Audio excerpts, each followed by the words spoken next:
Nigel Farage has questioned who is running the country after a civil servant said China would not be stripped of its role in building the country's 5G network.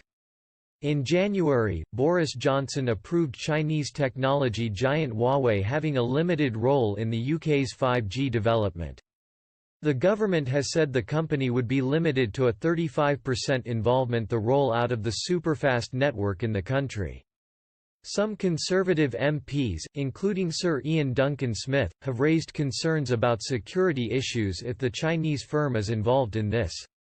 The comments came following a letter by Huawei's UK boss in which he accused its detractors of failing to present any evidence to justify their criticism.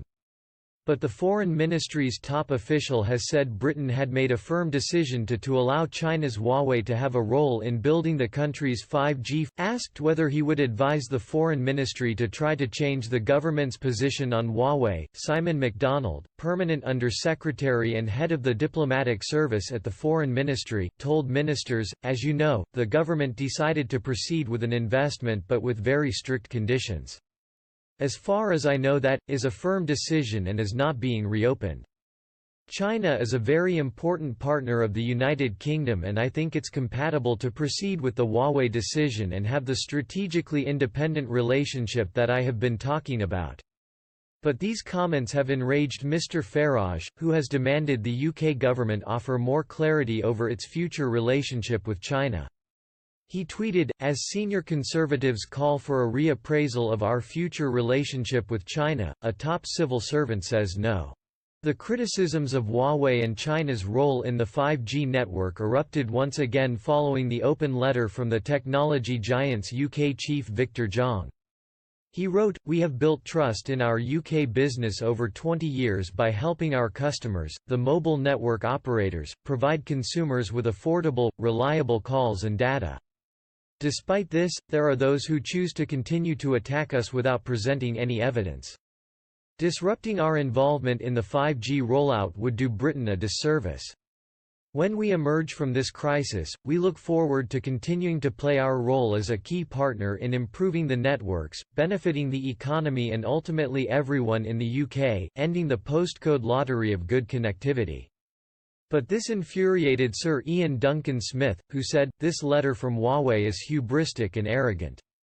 To try and use this terrible pandemic with its roots in China and their information suppression, as an opportunity to promote Huawei's, the issue facing the free world, including the UK once this dreadful pandemic is over, is how to rebalance and eradicate our appalling dependency on China.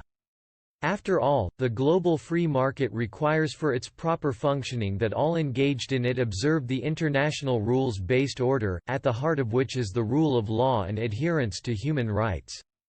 None of these can be ascribed to China and that is why we in the UK should ignore Huawei's untimely special pleading and stop kowtowing to this authoritarian regime." Conservative MP, and UK Foreign Affairs Committee Chairman, Tom Tugendhat, warned using Huawei may be an error.